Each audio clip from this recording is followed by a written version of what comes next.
E o tema da Semana do Sono, que começa hoje, é sono de qualidade, mente sã, mundo feliz. Vamos entender um pouco dessa relação do sono com a nossa saúde mental, com o nosso humor, com a nossa felicidade, com a nossa vida como um todo. Conversando hoje com a psicóloga do sono, professora da UFRN, doutora Kátia Almondes. Tudo bom, doutora Kátia? Tudo bem, Juliana? Prazer estar com vocês e com o pessoal do Viver Bem. Explica aí essa relação do sono com a mente e com o nosso humor, doutora Kátia. Realmente está tudo ligado? Tudo ligado, né? Uma relação super íntima e bidirecional. Uma alteração do sono, ela está presente em quadros de transtorno de humor ou transtorno de ansiedade, por exemplo. E vice-versa, né? Um quadro de alteração de humor, como transtorno do sono, ele tem a possibilidade de ter uma relação direta com os quadros também de humor. E essa relação, como eu estava dizendo, ela é bidirecional. Para você ter ideia, a gente tem dados de pesquisa científica, né? E são vários dados na literatura mundial, mostrando que um paciente que tenha, por exemplo, insônia sem sintomas depressivos, ele tem 2 vezes mais chance, se não tratar essa insônia, e eu estou falando de insônia, mas eu poderia falar de qualquer outro transtorno de sono. Estou falando de insônia porque é um dos transtornos do sono mais prevalentes, né, no mundo. A gente tem aí uma faixa de prevalência de 30% a 50%, variando a cada país. Então, um paciente que tenha um transtorno de insônia, que não seja tratado, ele tem 2 vezes mais possibilidade de desenvolver sintomas depressivos ou mesmo quadro de depressão. E o contrário também é verdadeiro, né? Um paciente que tem um transtorno de humor, como é o caso da depressão, eu estou citando a depressão por quê? Porque ela também é no ranking, infelizmente, né? No ranking da Organização Mundial de Saúde e junto com os dados corroborados pelos dados da Associação Brasileira de Psiquiatria, a depressão é o segundo quadro mais prevalente, né, no nosso país. E é acompanhado, inclusive, pela ansiedade como primeiro lugar no ranking. E aí, esse quadro de depressão, dentro do quadro característico, né, nosológico, ele tem alteração do sono. E aí, se você trata, Juliana, por exemplo, o quadro de humor e não trata a insônia, tem vários dados mostrando isso na literatura mundial, de pesquisas, né, bem conduzidas cientificamente.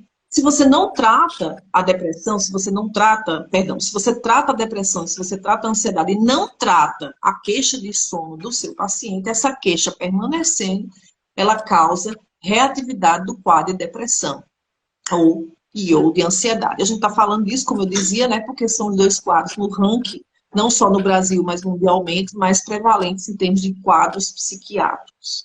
E a insônia, como se fala, né? Essa pessoa que tem depressão ou tem ansiedade, o transtorno do sono se apresenta pela insônia, por essa privação de sono, ou aquela pessoa que dorme muitas horas?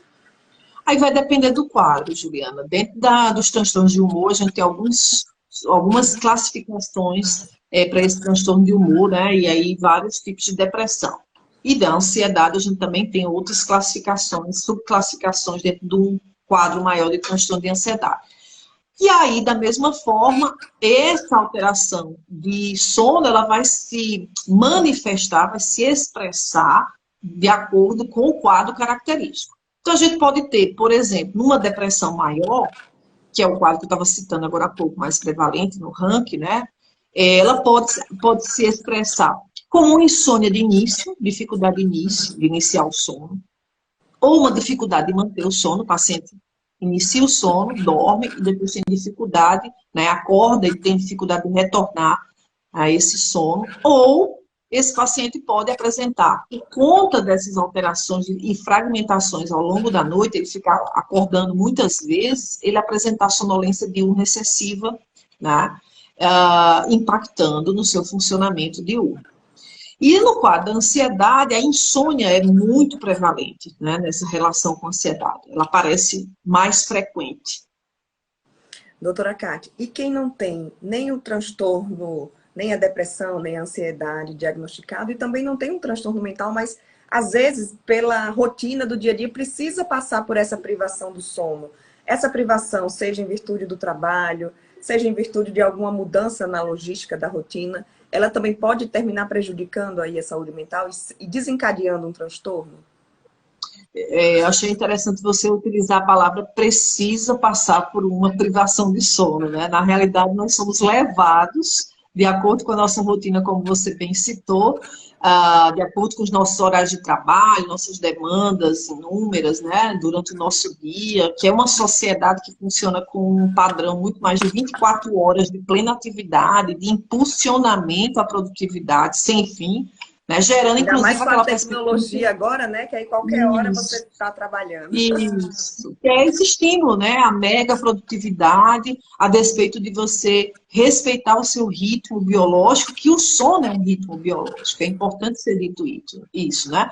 Então, em função desse estímulo a que a gente esteja o tempo todo funcionando, né? Produzindo, nós somos levados a essa privação, né? Não que a gente queira, mas ao mesmo tempo é bem dialético isso. Nós queremos, né? Porque nós queremos o tempo todo estarmos plugados, né, nos dispositivos eletrônicos, acompanhando todas as notícias, produzindo incessantemente, e aí vai tendo aquela falsa concepção, né, de que dormir é perda de tempo e que eu preciso estar mais antenado.